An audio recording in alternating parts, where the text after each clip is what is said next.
I am calling to order our regularly scheduled meeting of the Intergovernmental Relations Committee. My name is Elizabeth Glidden.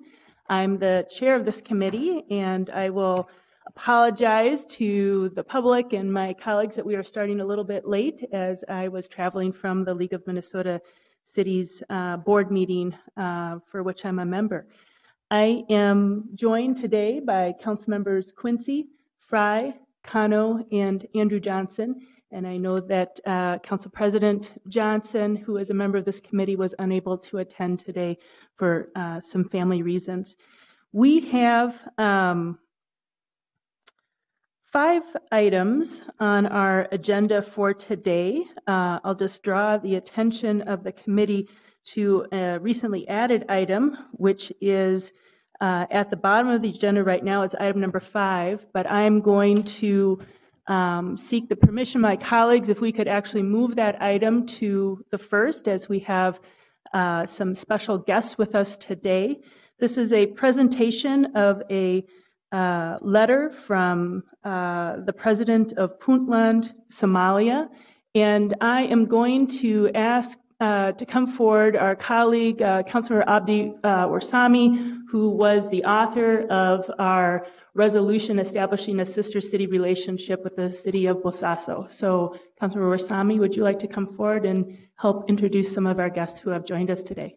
Thank you very much to Council Vice President Glidden, and to the members of the IGR committee. Thank you for having me today. And we have a letter from the president of Puntland, Dr. Abduwali Ali Gas, and we have one of the ministers from Puntland here, Mr. Abdirazak Ahmed, who's also a local of Minnesota. And we have some of our elders from Ward 6, and you know, I'm glad that they're here today. And basically, it's a letter of thank you from the people of Puntland and the government of Puntland for the sister city relationship that was established last year. Thanks to this committee. So I have the minister, and he's going to say a few words. So. All right. Welcome. We're very honored to have you with us today. Thank you. Honorable members of IGR, Vice President Elizabeth Glidden, representative from Somali community, ladies and gentlemen, my name is Abdirazak Ahmed. I used to live here in Minneapolis for a long time, but I went back to Somalia in 2007. Since then, I have been working there in Puntland. The reason I came here it's just not to visit my community, but I have traveled all the way from Puntland to thank you for the great job that you have done for the people of Puntland, particularly the people in Bosaso. I have been tasked by the Puntland President Abduwali Ali Gas to address you here today and tell you about the merits of having a sister city relationship between our two cities, and about the many Minneapolitans like me who are working on a strengthening of this relationship, the interchange of ideas, and the increase of trade between two cities. Since we don't have much time, I thank you very much for the great efforts, and I appreciate on behalf of Puntland the task that you have done. And we are looking forward to continue this relationship in the future. And I would like to conclude. Please allow me to hand over this letter that I brought to you from Puntland President to hand over to Vice Chair Elizabeth Glidden. I would like to hand over this letter to you, please. Thank you. I'll come down. And thank you.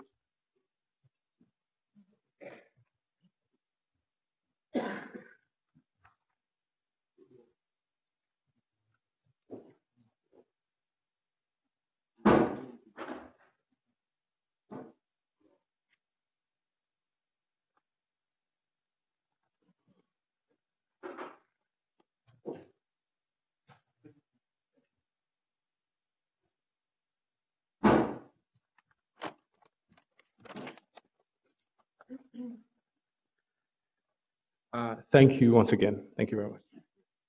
Thank you. So we have the honor of receiving this letter from the president of the Puntland state of Somalia, and I would like to make a motion to receive and file the letter as part of our records here. So I have made that motion. Discussion? All in approval, please say aye. Aye. Opposed? And we thank our guests. Next, we have a report from our Intergovernmental Relations Department on immigration policy and the President's November 2014 actions. Mr. Ranieri. Chair and members, thank you very much. My name is Gene Ranieri. I'm the Director of Government Relations for the City of Minneapolis. Back in November of 2014, President Obama issued an immigration directive that would allow more folks to stay in this country through a deferred action program. That was, I think, on the 20th or 21st of November. We assembled a staff team that we met the next day, including folks from NCR, 311 Communications, City Attorney, and our own office IGR. We started putting together some ideas of what was the best way to inform our community of this new executive directive from the president. We came to the conclusion at that meeting and subsequent meetings that the best way to do things was to basically focus on communications, communicating information, and not really providing individual legal services or casework. We talked about possibly videos, radio, communications, things of that nature, translations into other languages. We met again after the Christmas holiday. In the meantime, we met with the U.S. Office of Immigration Services. We attended some neighborhood meetings. We met with officials throughout the state and came to the conclusion that that really was the way to go. And in the meantime, you had passed a directive asking us to do this. At the same time, NCR was asked to, based on an allocation appropriation as part of the 2015 budget, to see what would be the best way to contract for services in the community. Some work was done. Mr. Rubidar and his staff came in, did some work. Nothing has yet been executed because, unfortunately, the president's directive has been challenged by several states, including the state of Texas. There was a federal judge who ruled that the president was in violation of the 1947 Administrative Procedures Act, which I didn't even know existed. And then there was an appeal to the U.S. Court of Appeals, I think in the 5th District in New Orleans. There was a hearing on July 10th, waiting for a decision. It could be, I'm not an attorney, but it could be this long or much longer. Then the question is, will it be appealed? So we are not sure when and if these directives of the president will be implemented. And Madam Chair, we have not done any contract execution, and we're waiting to see what will happen. And if nothing does happen, we'll come back and talk about what we should do with the appropriation. Well, I'm just looking to see if there are comments from my colleagues. And I appreciate you coming forward with this report. The resource allocation was a motion by Councilmember Cano as part of the budget process to show our commitment to the community of doing all we could as a city to help implement this important executive directive. It's hard to know what to say because we are being held hostage here by folks who both say apparently that we need to take action on immigration reform, but say no to any action that is proposed. So I guess the message is, from my perspective, I think that we know from our residents we have to take action. We're prepared to help with action that's taken at the national level. And I guess the question is, how do we remain prepared so that we are able to assist the community and continue to do as much as we can to continue seeking the true kind of immigration reform that we know is needed. So I'm not seeing comments from my colleagues. Councilmember Cano has a question or comment. It's more of a comment.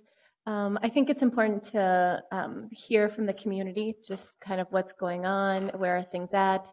I know that previously there was, the Minneapolis Foundation was convening a lot of stakeholders and very high-profile nonprofit leaders around this issue.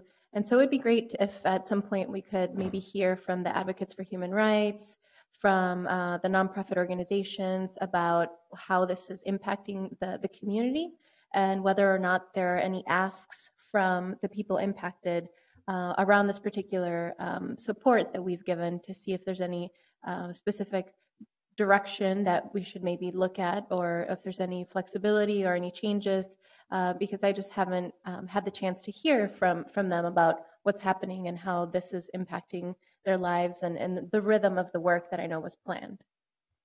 Madam Chair, I think Mr. Rubidor would like to respond. Okay, Mr. Rubidor, thank you. Chair Glidden and council members, I'm David Rubidor, Director of the Neighborhood and Community Relations Department. To Councilmember Cano's point, I think we remain committed and on the ground with the community about this particular issue. I will say that the effort to put this communication center together, which is included in the RCA packet, went really well and very fast. A coalition of community members came together on their own volition. We helped facilitate that, but clearly they came together. Identified quickly how we could best move forward with helping with the implementation of the President's executive order. In addition, being really cognizant to the issues around that, such as providing direct legal services and other issues that came up on that, to really focus in around making sure people were given proper information and sent to the right locations for good information, with some of the committee member or community members that we know and organizations that are really solid in this particular area. We remain ready to go. We are ready to go. If the decision comes down tomorrow, we can move forward immediately. The White House, which is taking the lead on this, the Pillsbury United Communities, has actually opened the communication center already, albeit there's no information yet to go out on the executive order. But when that's ready, we're able to move forward. If the ruling comes down to be unfavorable to the executive order, I think one of the things we would like to do is come back and revisit the city's approach on this. But at this point, we continue to work with them. We continue to stay in very close contact. I think we're in a good position to be able to move either way. And I think regardless of what the decision is, we'll likely have to come back. We'll be coming back to you to give you an update, either about how we're moving forward as planned or if we need to change course. I hope that answers your question. I just had a question about what may be happening with the center and right now, since you said it has been opened, and I know this is just so challenging. I myself was at a very large meeting at Sagrado Corazon, which is a church in the 8th Ward. It was a meeting attended by hundreds of people, and Congressman Ellison was there with one of his colleagues from the U.S. Congress. And there he announced the center, you know, as well as what at that time we thought was the pathway. And so I know that this has been something where we're trying to just understand what can be the steps right now. So sure. Chair Glidden and committee members, yeah, the challenge, the legal challenge to this, I think caught us a little bit off a little bit by surprise, and that we were moving forward fairly quickly to get this set up. And again, a very awesome response from the community to get it moving. Once the legal challenge came forward, specifically the budget direction on this is for the implementation of the executive order, which would preclude us from going forward with the contracting. But White House had decided to move forward with the communication center at the Mercado in light of being ready. And so at this point, they are fundraising outside of this particular resource to provide that. I believe, though, they are actually funding it themselves directly at this point. okay. So, All right. Well, I think our action here is to receive and file this report. So I'll go ahead and move to receive and file. Discussion on that. Seeing none, all in approval, please say aye. Aye. Opposed? Madam Chair, we will keep you posted on this issue. We hope there will be a decision by the Fifth Circuit sometime soon. Okay. Thank you. Next, we have a report on the designation of a community action agency for Minneapolis. Mr. Ranieri. Madam Chair, thank you very much. Community Action Agency in Minneapolis, as you're aware, was cited by the State Department of Human Services for some violations of practices and procedures and possibly statutory violations. They lost their designation. It was revoked. The recognition was revoked.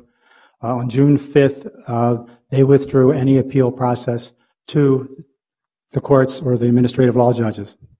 As a result, we started putting together, working with the Department of Human Services, a process and following state statutes and also guidelines, federal and state, a process and being aware of how we designate a new community action agency.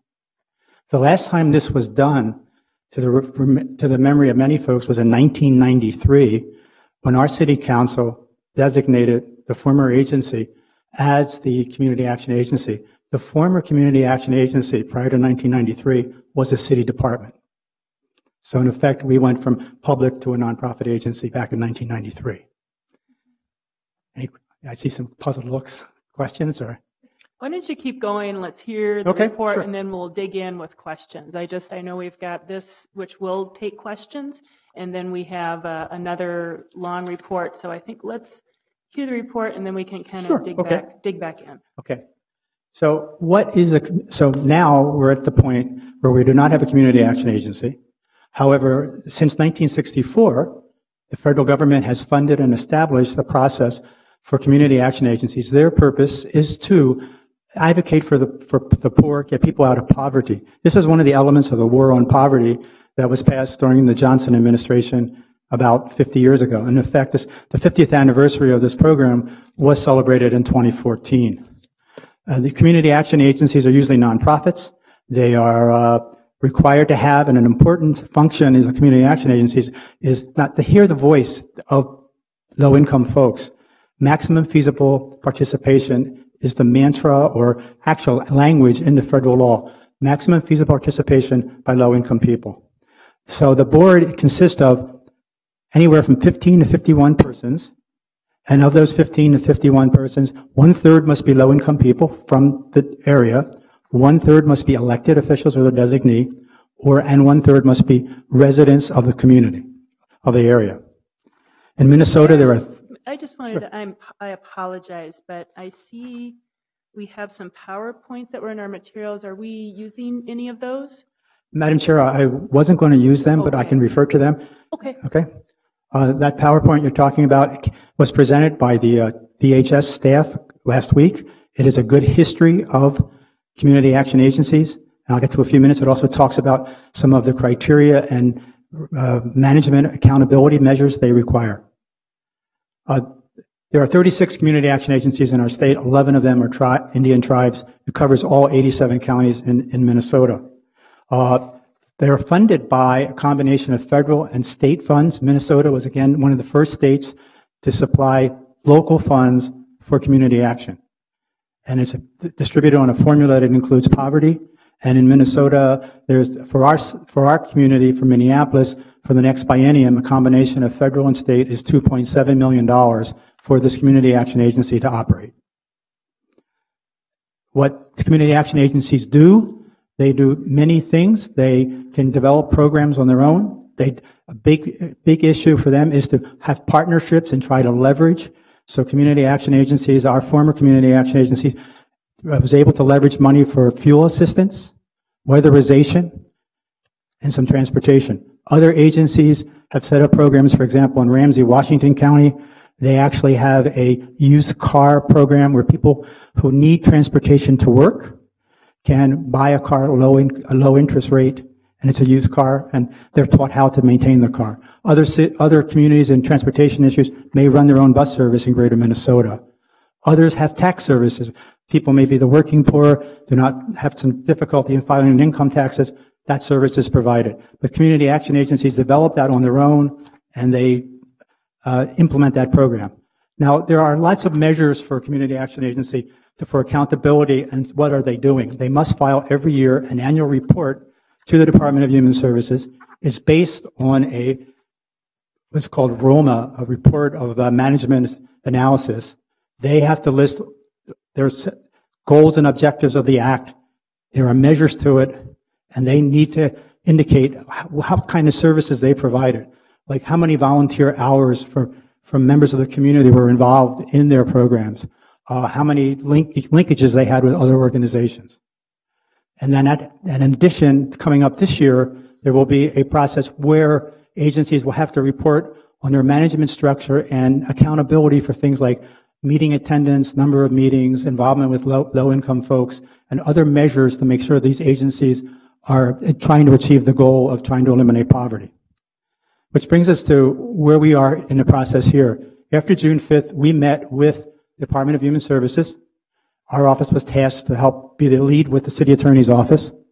I went through all the rules, guidelines, put together a request for qualifications, and posted it for agencies to respond to. Many of the requests, many of the things being asked for were experience, but also how would you handle work in Minneapolis? If you're an existing community action agency, how will you parse out the dollars that are coming to our city versus where you are now? What kind of emphasis, what kind of board will you have? Because you need to have the 1/3, 1/3, 1/3. And also some issues dealing with reporting requirements. The federal law requires an audit every year. The federal law also requires a mission statement, and it requires a report. So it's very, very detailed. We expect to hope. We had a meeting on the 7th of July with folks who had interest. We had 3 agencies come, ask several questions. Those agencies were the Ramsey Washington CAP, the Suburban Hennepin CAP, and Summit Academy. They submitted questions dealing with participation in the board, types of programs, and format of any sort of response. We expect to see some response, hopefully on August 11th, and then we'll come back to you, hopefully in the next meeting or subsequent meetings, to work on the evaluation process, because we need to get that done, because the designation process will require a significant amount of time.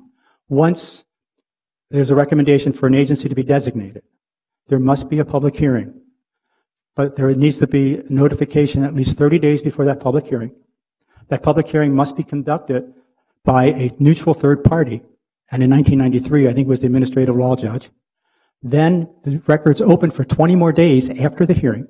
Then the council can make a designation. A certain resolution content has to be done, and then it can be sent to the state. The state then has time to look through the designation and then do a process called recognition, where they would recognize the agency and then certify them to be the CAA for Minneapolis. So it's a fairly long process, but it's a rather open process. Madam Chair, I'll stop and try and answer any questions. Thank you, Mr. Ranieri. I will say on my behalf, I feel like I have a lot of questions. Sure.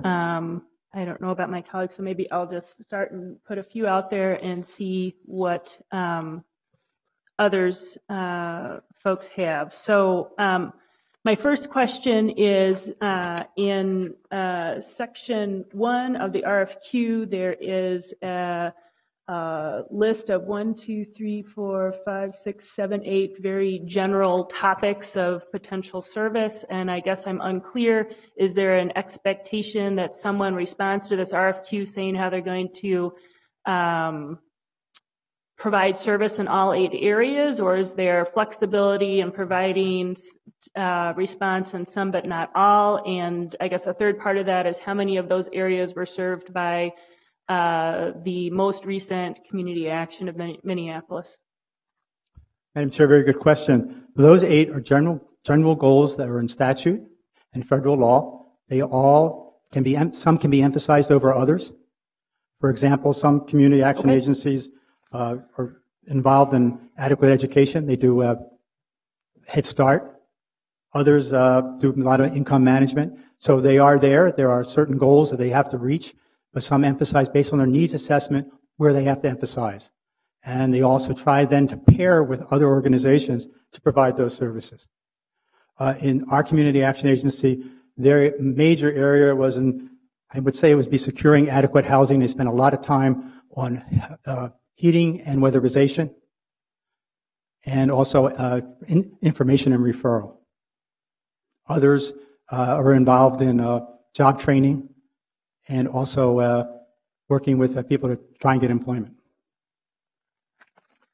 My next question is whether we know if more than one agency could be designated as providing services as a community action agency for Minneapolis.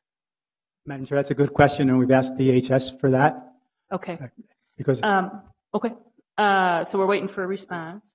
Number 3 is, could the city of Minneapolis respond to the request for qualifications, and have we had any discussion of that internally?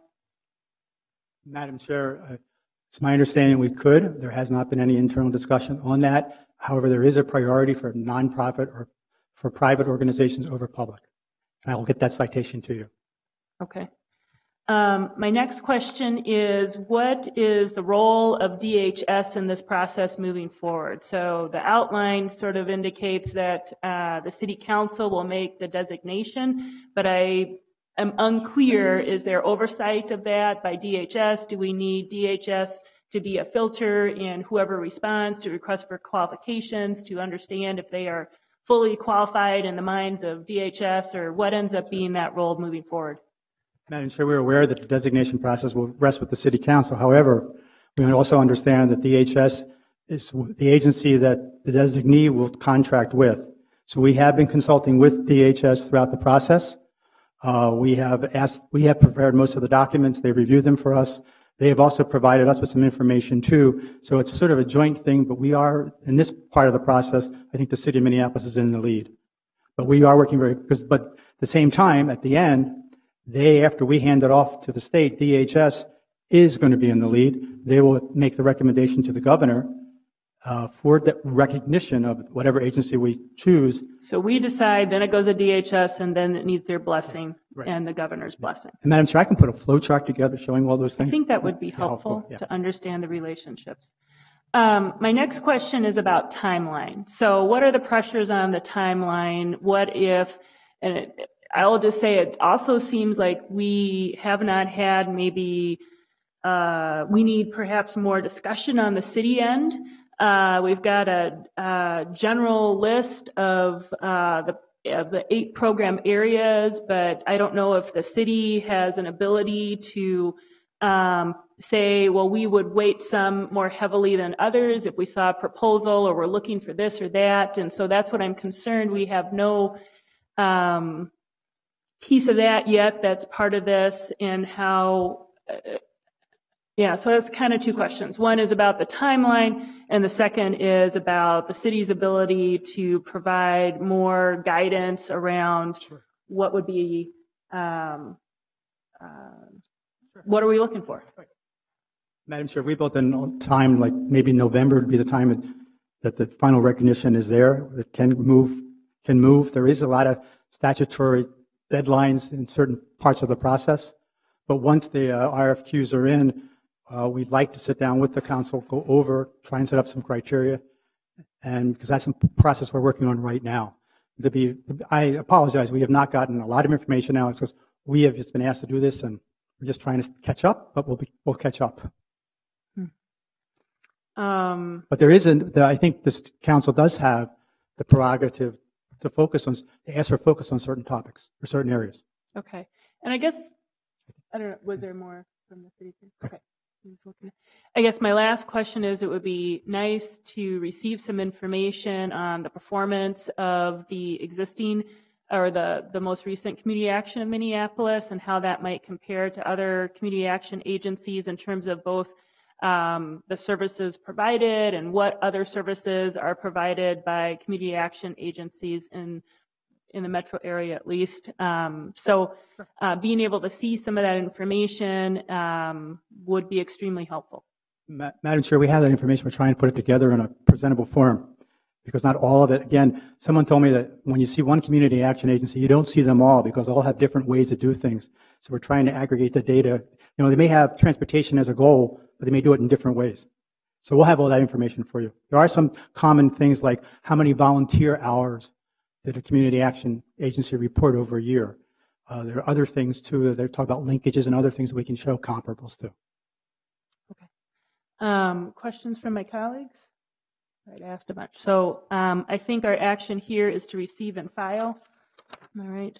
And Madam Chair, we would like to continue to work with this committee, and I don't know if it's other committees or committee of the whole or something. We'd have to talk about how to keep the whole council informed. Okay, so I will just make a note that we may want to discuss future process. I guess to that end as well, I wonder what should be our perhaps more formal interaction with DHS and this council, because it is unusual to be in this step of designating a new community action agency. So, and then it is receive and file, right?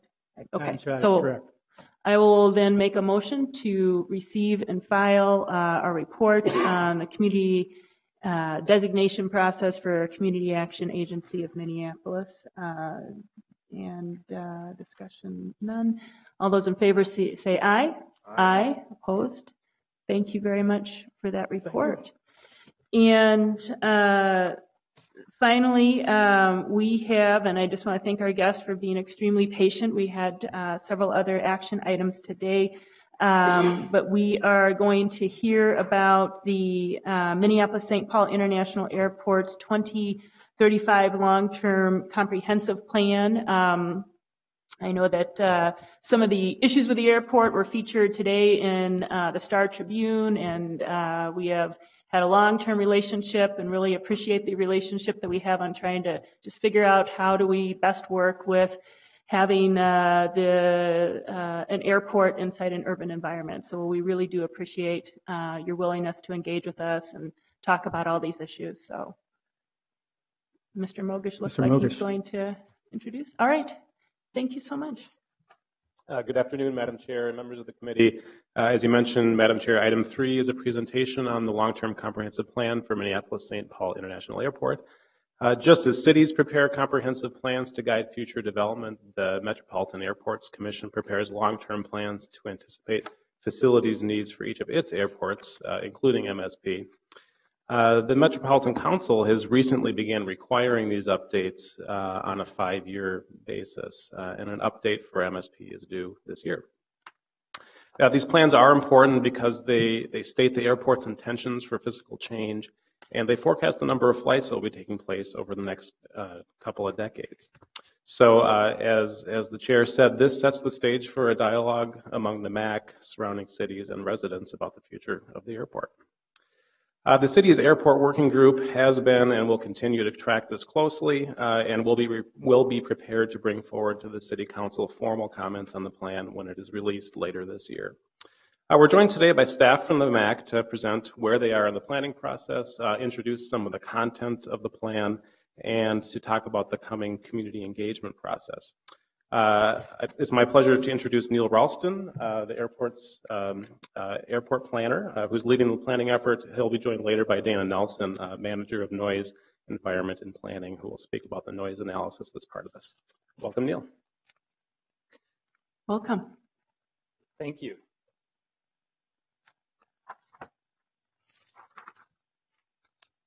Paul, can I get some help with unlocking the computer? I could try to guess, but we'd be here for a while.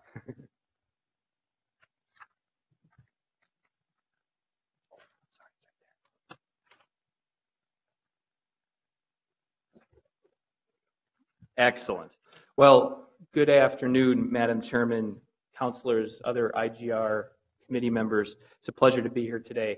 I am Neil Ralston. I am the airport planner for the Metropolitan Airports Commission, and I'm here today to give a brief progress update about the 2035 long-term comprehensive plan that is under development for the Minneapolis-St. Paul International Airport. I'm going to start with an overview of the purpose for our long-term comprehensive plans.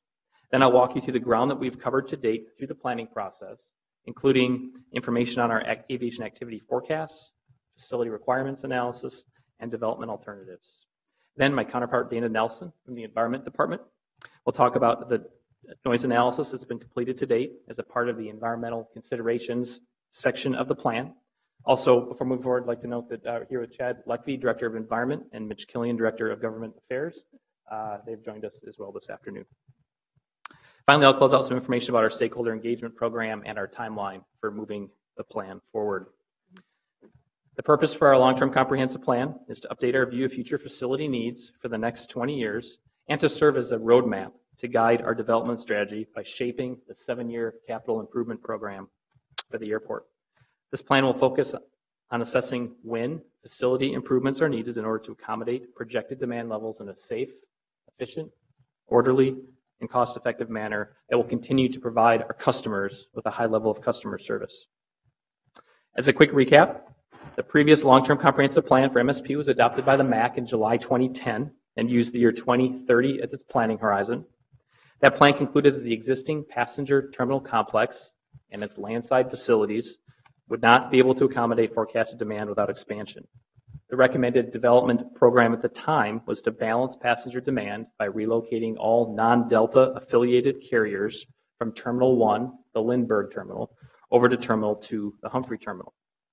Now, moving forward, we of course want to ensure that our planning approach remains nimble and flexible in the midst of rapidly changing conditions in the aviation industry. We've committed to updating our plans on a 5-year cycle, so it is time to take a fresh look at the last plan and reassess its findings.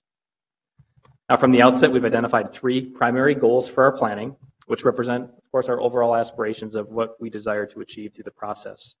Our first goal is to plan for future facilities that will maintain and enhance the customer service experience while promoting operational efficiency and flexibility throughout the entire campus.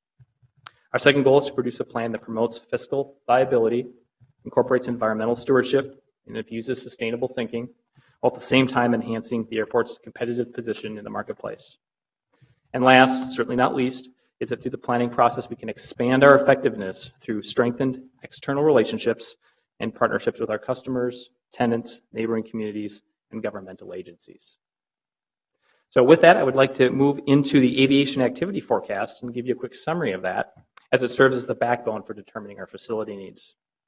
This graph shows actual passenger traffic levels going back to the year 1990, along with our projections through the year 2035.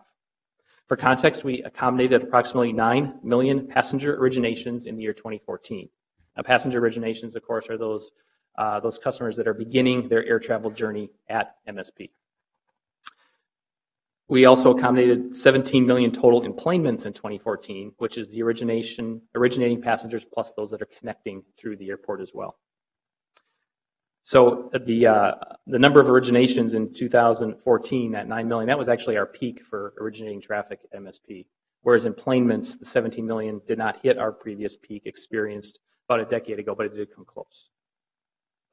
By 2035, we expect to accommodate 15 million originations and 27 million enplanements. So we don't see any indications in our forecasting that passenger demand is going to slow down over the next 20 years. Next, I'll shift over to aircraft operations, which again is total takeoffs and landings. In 2014, we accommodated nearly 412,000 aircraft operations, which, as you can see on the slide, is a pretty significant reduction from our peak of 540,000 aircraft operations experienced back in 2004.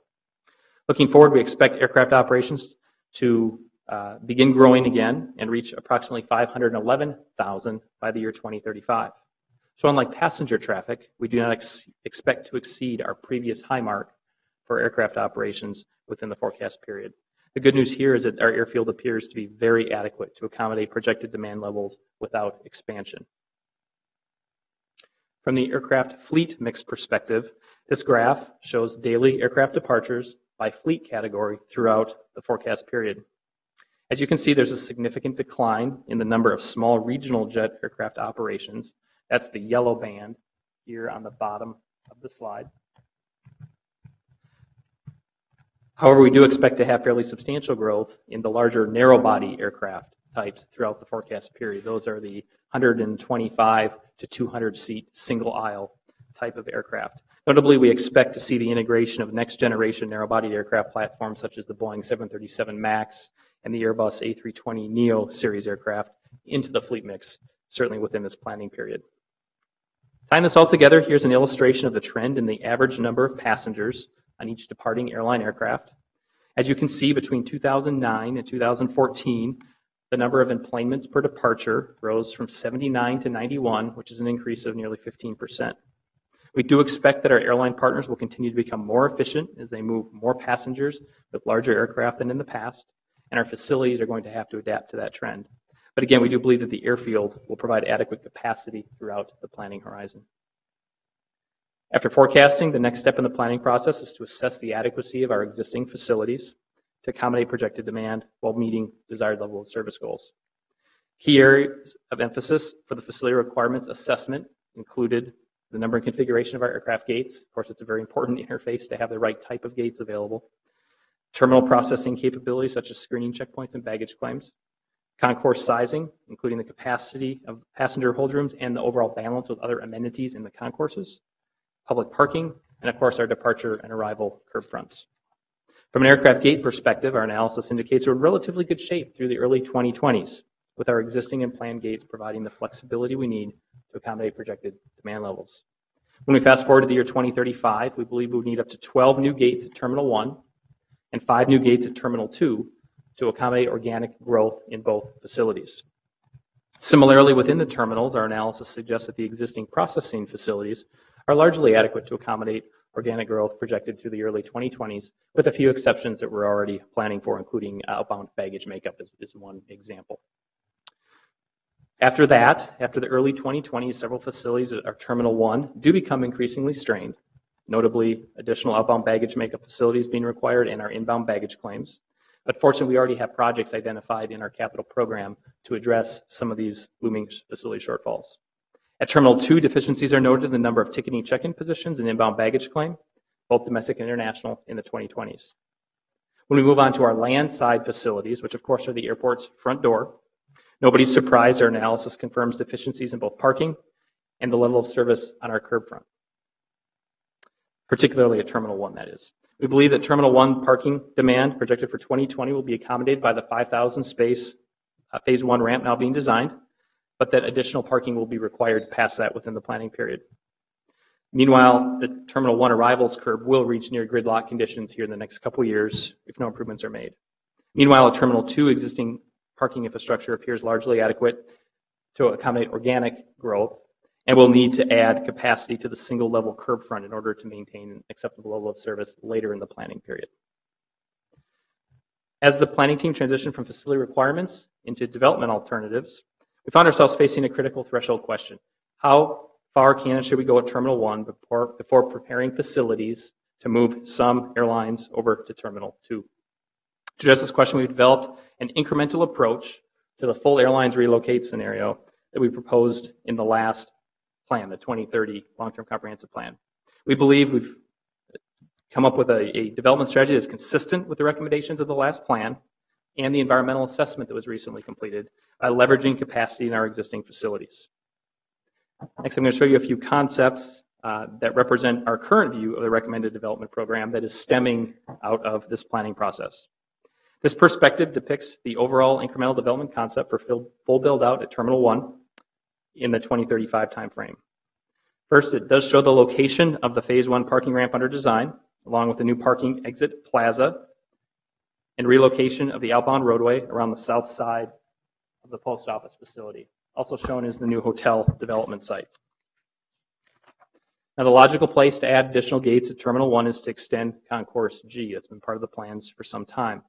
However, any expansion of Concourse G necessitates relocation of the adjacent aircraft de-icing pad.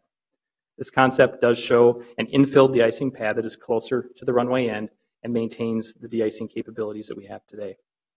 With the relocated de-icing pad in place, Concourse G could be extended to provide up to 8 additional aircraft gates, of which only 5 are net new gates because we lose a few that wrap around the end today. So in this concept, we'd still be looking to relocate some airlines over to Terminal 2 within the planning period.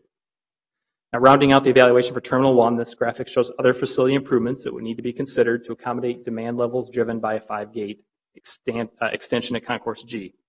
Again, this includes several projects already in our CIP, including an expansion of outbound baggage makeup, inbound baggage claim improvements, and some international facility improvements. In other words, we have several projects in the pipeline already that will facilitate and support an incremental expansion to Terminal 1 within the planning horizon. Next, here's what Terminal 2 could look like in the incremental airlines relocate scenario, with a total of 12 new aircraft gates to accommodate both organic growth and overflow from Terminal 1. Within the terminal, we'd be looking at improvements for additional ticketing, baggage claim, and international arrivals facilities, and on the land side, parking and some expansion of the curb front. The plan will also include an assessment of environmental considerations associated with the recommended development program, including analysis of potential aircraft noise impacts. My counterpart, Dana Nelson, will walk you through the results of the noise analysis completed to date.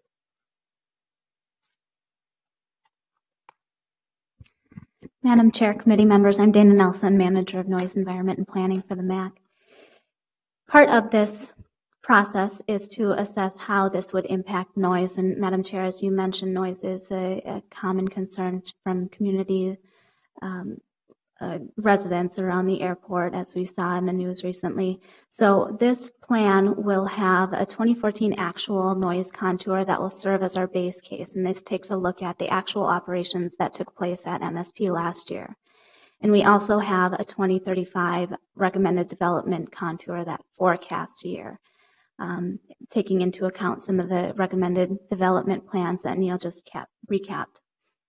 So you can see on this slide, we have the 2035 forecast noise contour in orange and the 2014 base case noise contour in white. Considerations for the 2035 forecast contour that I'll be covering in my presentation include an increase in total operations. As Neil mentioned, we went from a 411,760 operations a year from the 2014 actual condition to 511,000 operations. We'll also look into how those operations split in terms of how many operations are during the daytime and how many are at night. And then we'll look into aircraft types. And when we're talking about a 20-year forecast, we have to take into consideration that there are aircraft types that aren't even certified to date that we include in the forecast of that 2035 forecast year. And then, of course, we have runway use assumptions that go into building these noise contours. These are using the day-night average sound level, or DNL, and it's using the integrated noise model as the model to generate these noise contours for both cases. So going into the total operations, this is a comparison using different categories of aircraft operations. You can see the bottom line, like I mentioned, 411,760 in the total base case scenario and 511,315 in the forecast scenario. So that sheer increase is one of the main drivers of pushing that 2035 forecast noise contour out. The predominant increases are in the scheduled passenger and air carrier operations. And as Neil mentioned, our 2035 forecast is not anticipated to exceed our peak year of 2004 with 540,727 operations. Looking at total average daily operations on the left chart, this is a comparison of the 2014 actual in blue and 2035 forecast in red. The average daily number of operations in the base case is 1,128. The forecast is 1,400. You can see most of those operations take place in the manufactured re-engine stage 3 jet aircraft types, and a lot of those in the 2035 forecast are actually stage 4 compliant. Looking at nighttime average daily operations by category, we have again increase in the total number of 2035 average daily nighttime operations, although the percentage we're anticipating to stay the same. We have 8.4% of the total operations taking place in the nighttime period for both conditions. As I mentioned, some of the future 2035 aircraft types are not included in our noise modeling database, just because they are not certified yet. Some of these aircraft types include the Airbus new engine option, or what they call NEO, and this is for the A319, A320, and A321 models. We're anticipating about 164 average daily operations in these aircraft types, and Airbus says that it's about 15 decibels below stage 4 noise standards for these aircraft types. In the model, we're using the predecessor to these NEO types, the original A319, A320, and A321. Similarly with Boeing, they have the 737 MAX aircraft model. We're anticipating almost 300 average daily operations in 2035, and Boeing says this is a 40% decrease from what we actually modeled in the 2035 contour.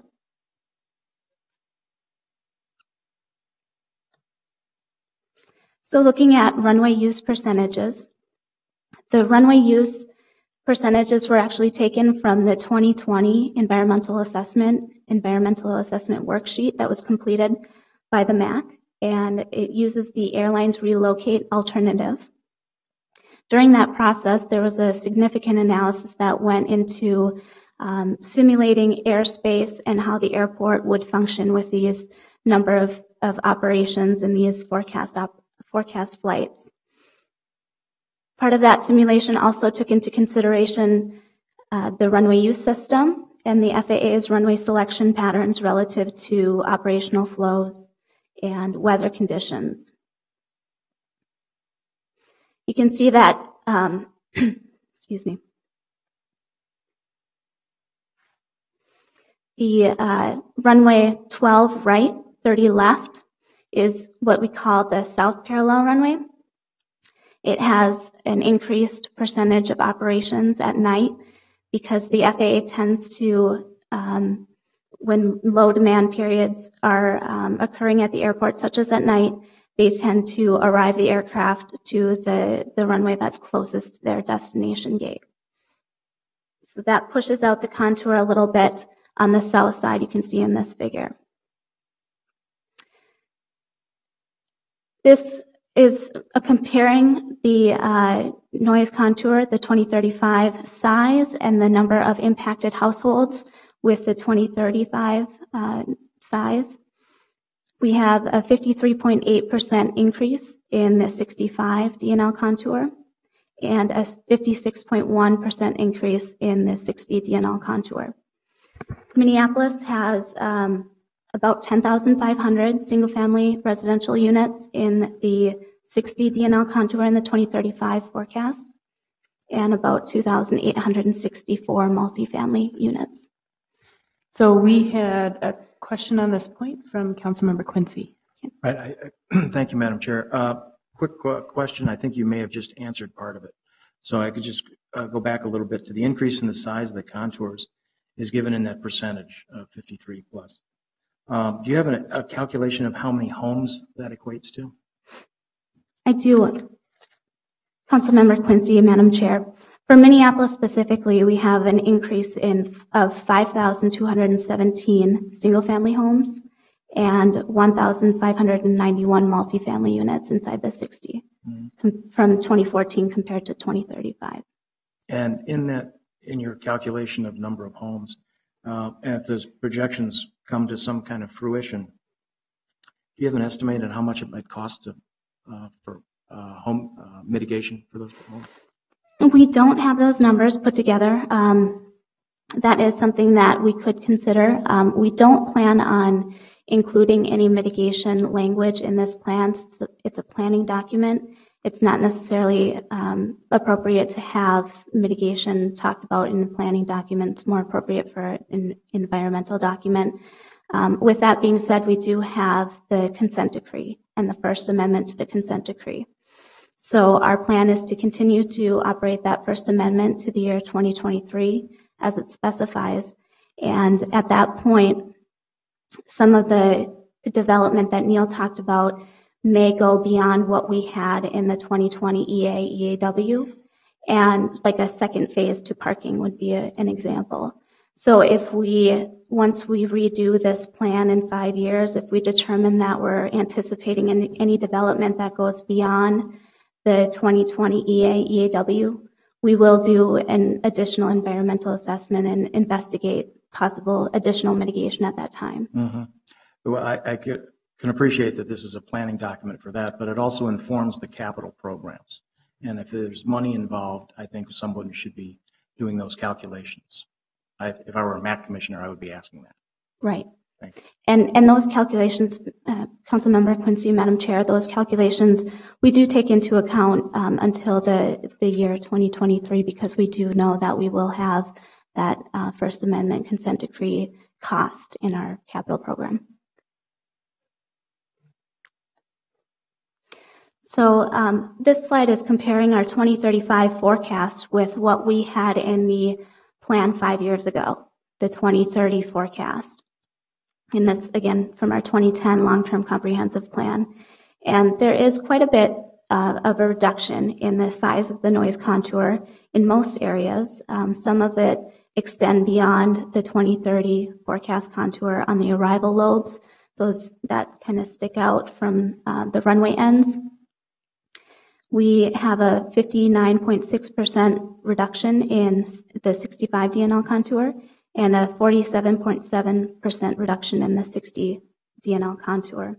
And again, reductions in the number of residential units that we had forecasted would be impacted at that time. So, Madam Chair, another pretty significant part of this program is stakeholder outreach. We defined and identified many stakeholders that we are right now reaching out to, and I'd like to turn it back over to Neil to go over our plan for moving forward.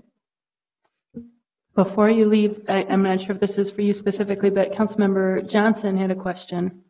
Yes, thank you, Madam Chair. I have a number of questions related to noise impact specifically. So when we're looking at this, obviously, the city, we talk a lot about equity and trying to be very equitable. Certainly that applies with noise impact as well. And obviously a flight over the Minnesota River Valley isn't the same thing as more densely populated Minneapolis. So I believe right now about 40% of all the departures and about 55% of all arrivals are happening over Minneapolis. So I'm wondering what is being done to make that more equitable in terms of the actual quantity, number of people impacted. Is there going to be equity around that? Are you working on that? And also, can we expect to see those percentages going down over time of all these flights just being put over highly populated Minneapolis? Councilmember Johnson, Madam Chair, we, as the Metropolitan Airports Commission, of course, we can't control where the aircraft are going to fly, what runways they take off from. That is the Federal Aviation Administration, the FAA. And they do look at, firstly, the safety of the aircraft, the operator, and everyone on the ground. And then secondly, they look at what is the most efficient, because safety and efficiency tend to go hand in hand. The most efficient you can be, the safer you can be. And thirdly, they look at noise impact areas. And the most efficient use of the airspace around MSP is to have what we call a north flow, or departures over the city of Minneapolis, and arrivals over Egan-Mendota Heights. That's why you see a lot of departures over the city of Minneapolis, especially during high peak times when they have to have, that allows them 3 arrival runways to land on, which is, like I said, the most efficient for them.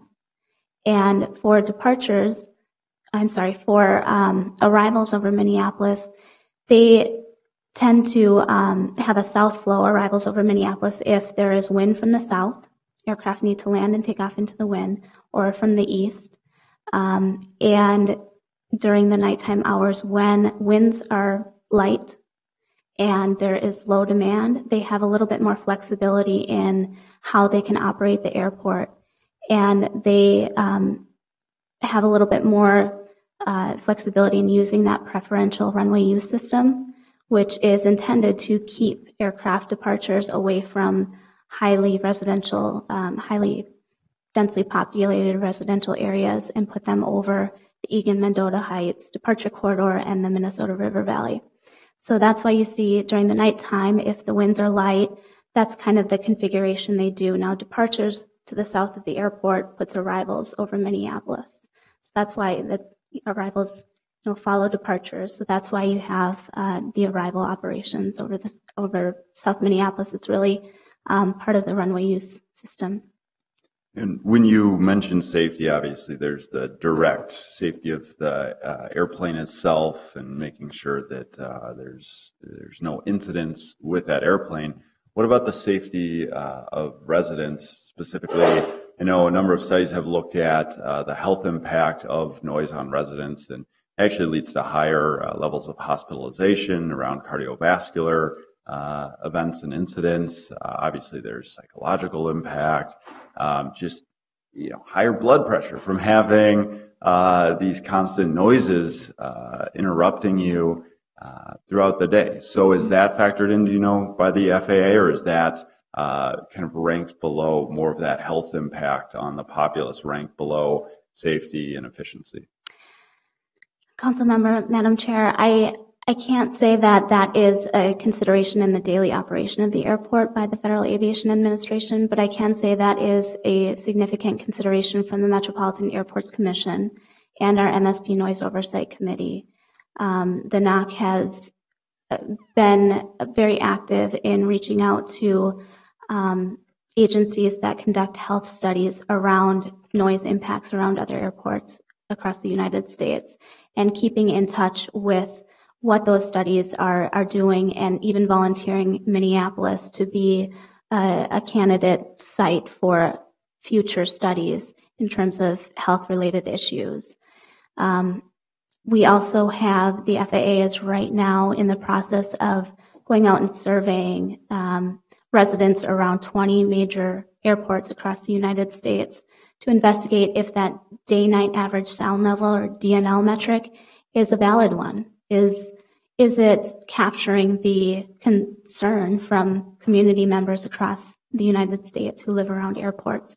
And they are going through a period of 1 year to survey those people to see long-term how they feel about airport noise, and then they'll be investigating that DNL metric, and as well as their 65 decibel threshold for providing mitigation measures.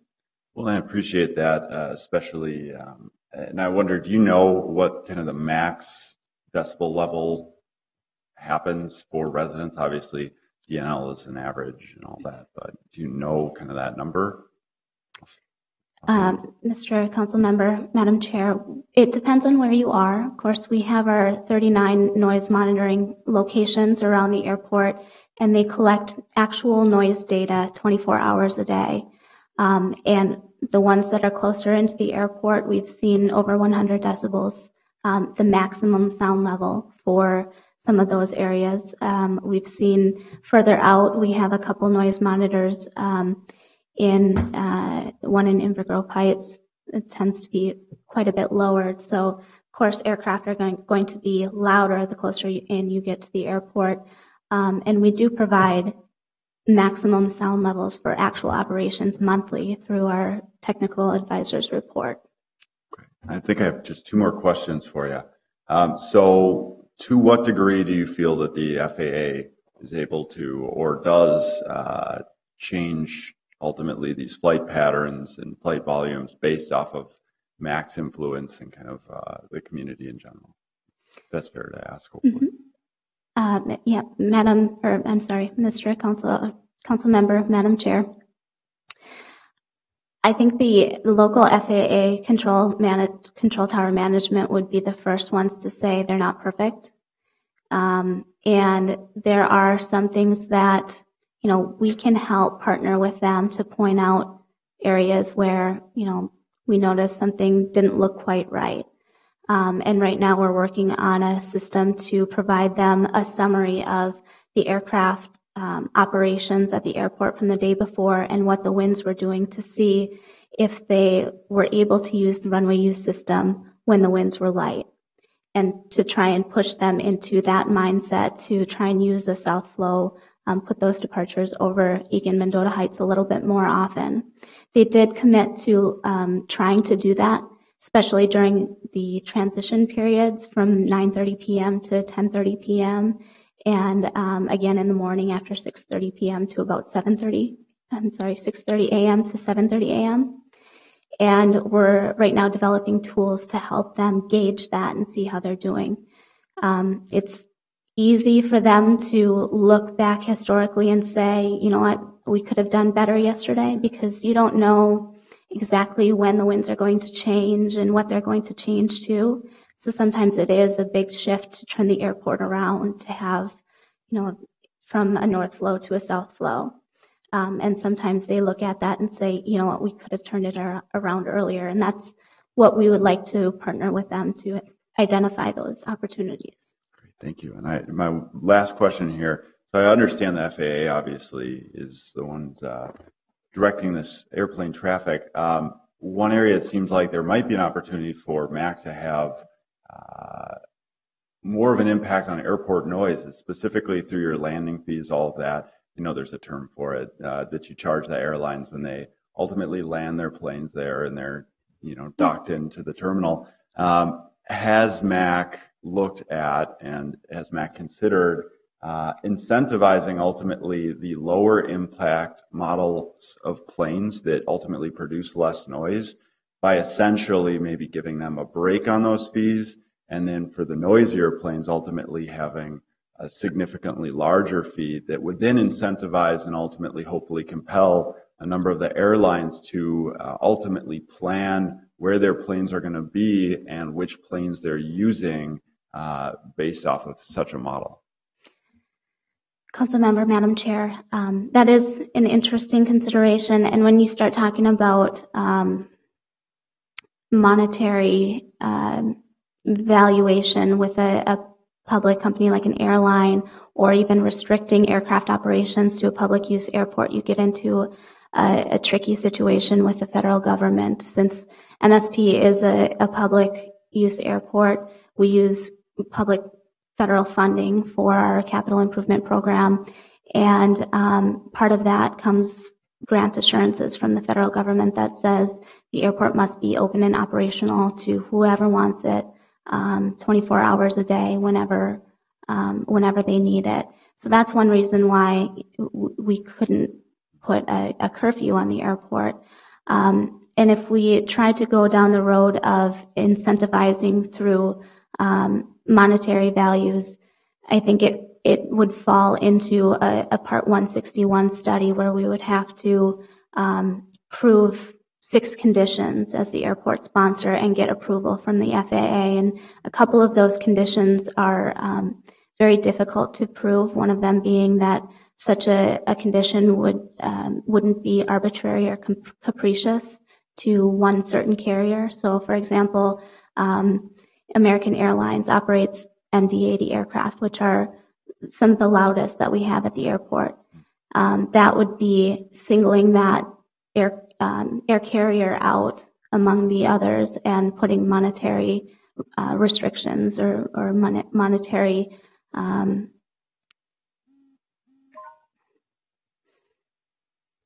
restrictions on them. So the FAA would likely not approve that type of process. Well, and it seems to me that, in that particular case, their choice of which aircrafts they're using ultimately has an impact on MAC in terms of mitigation, funding, and all of that you put into the homes then, and ultimately these contours and the overall impact to residents. So it does seem fair, at least from my vantage point, that there is some sort of system in place that we could incentivize, because it does have an impact on MAC financially when they're running noisier planes out of the airport. But I really appreciate you all being here today, presenting this, being able to answer questions. It has a huge impact on tens of thousands of residents, virtually every household within my ward. And I'll just say, I'm probably, if you were to draw out the contours of the DNL, I'd probably fall into maybe the 10 DNL range. But I'll tell you, on a summer night when I have my windows open and I'm trying to watch Netflix, I can't even hear it. I crank it all the way up. I can't even hear it. And I just have to say, okay, I'm closing all the windows in my house.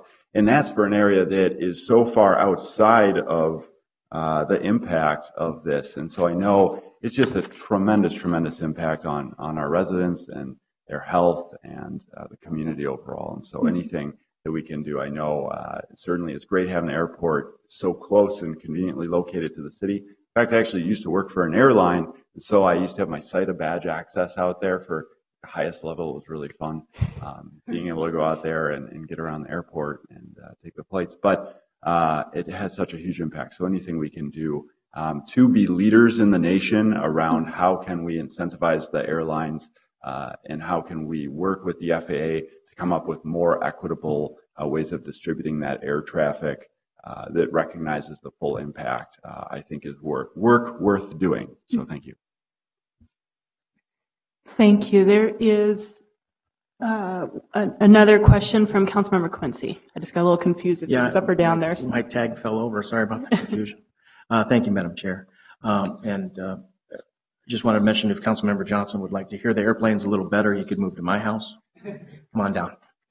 I just had a couple questions before, Dana, before you turn it back to Neil. On slide 24, when we're talking about the runway use stuff, if I could go back to that. I was under the impression that the runway selection, assignments, was based on destination. Is that right? When you look at how it's split between the parallel runways, yes. So 30 left versus 30 right departures. Typically, the FAA will depart an eastbound destination aircraft on 30 right because it's closest to their destination.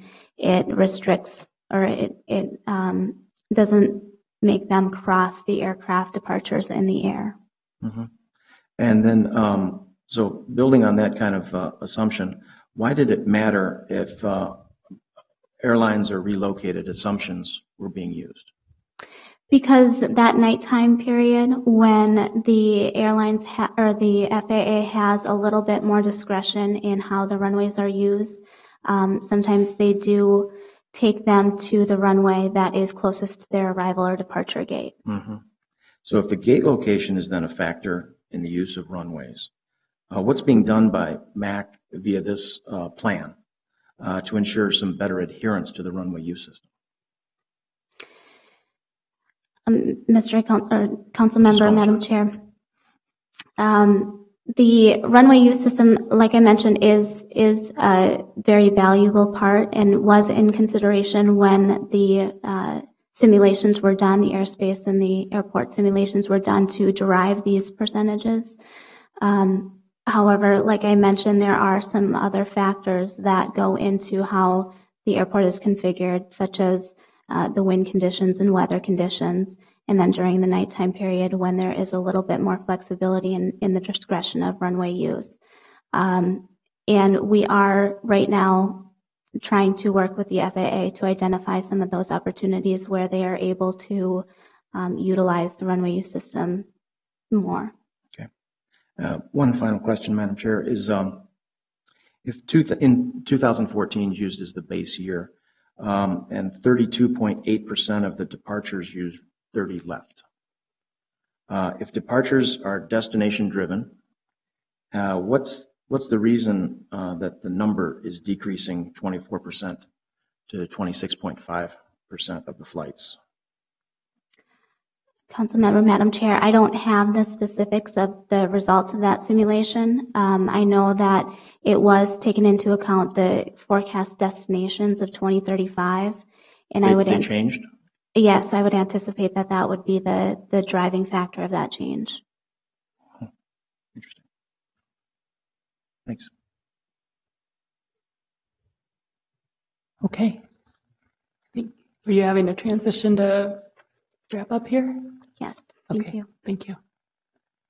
Madam Chairman, councilors, I will wrap up here with some information about our stakeholder outreach strategy. Our draft outreach plan our public outreach program is being conducted in 3 phases. First, we are meeting with stakeholders before the draft plan is finalized to provide information about the plan's purpose, process, preliminary findings, and timeline, hence being here today. This phase will end with a pre-draft public information meeting. We're targeting the late August or early September timeframe for that meeting, and we will be confirming the date and location of that venue soon. The second phase will be the formal public review period after the draft plan has been completed and our commission has approved it for public distribution. We're envisioning a 45-day written comment period that would occur this fall with 2 public information meetings scheduled during this time frame, most likely in mid-October. We know there's a request to have one of them in South Minneapolis, and that certainly makes a lot of sense to us. The other one would be probably a South Metro Eagan type, Eagan-Mendota Heights area location. And also, we were originally starting with a 30-day comment period. I think that's what we did last time, and we've got some feedback that 45 days would be a lot better and more helpful for our communities to be able to respond. So we are we're going to just go ahead and do a 45-day written comment period. And then finally, after the public comment period closes, we will work to incorporate that feedback into the plan and then prepare a final draft for our commission to adopt and for Metropolitan Council formal review.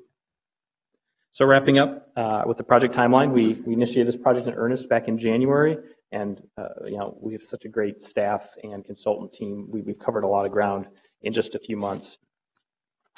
Our next step is to finalize the phasing plan of the sequencing of when we think these specific improvements we talked about earlier occur, and developing cost estimates for that recommended program, along with completing the full environmental considerations review. Then we'll work to pull the documentation together into the narrative report and summary documentation that will be available for public review.